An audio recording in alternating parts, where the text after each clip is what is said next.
আসসালামু আলাইকুম গাইস, ভালো আছেন সবাই। এই আমার বয়লার মুরগির বাচ্চা আছে 14 দিন বয়স। মুরগির বাচ্চাগুলো আলহামদুলিল্লাহ ভালো আছে, দোয়া রাখবেন সবাই।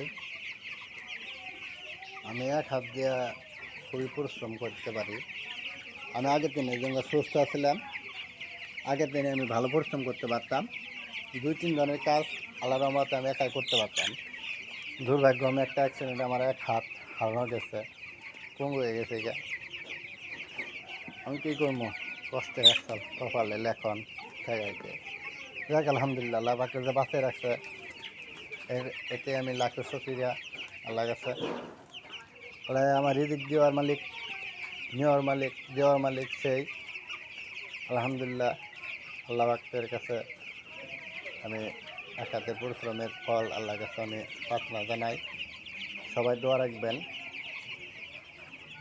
আমি জানি ভালোভাবে জানি চর্চা করতে পারি, ভালোভাবে যত্ন করলে কৃষ্ণ মিলব।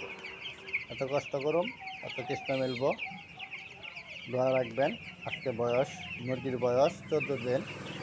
14 দিনের বয়সে মুরগি আলহামদুলিল্লাহ অনেক ঝরঝরা, অনেক মোটামুটি গেটআপ ঠিক আছে।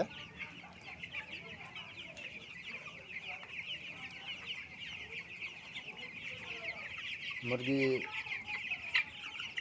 যত যত্ন করব তত ভালো।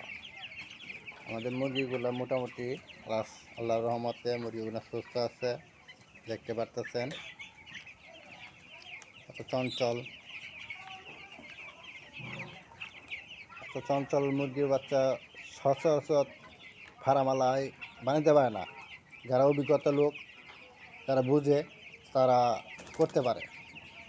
আমি মুরগির ঘু দেখলে বুঝতে পারি কোন সমস্যা হয়ে গেছে। আমি মোটামুটি বুঝি, এর লেগে আমি আল্লাহর রহমতে করতে পারি। যাই তারপরে অনেক মানুষের ভুল ব্যাধি হয়ে থাকে, কোন সময় কী রোগ আসে বলা তো যায় না। কিন্তু আমি যেটুকু জানি বানি ভালো। হে কেসে দোয়া রাখবেন সবাই, ভালো থাকবেন। আসসালামু আলাইকুম।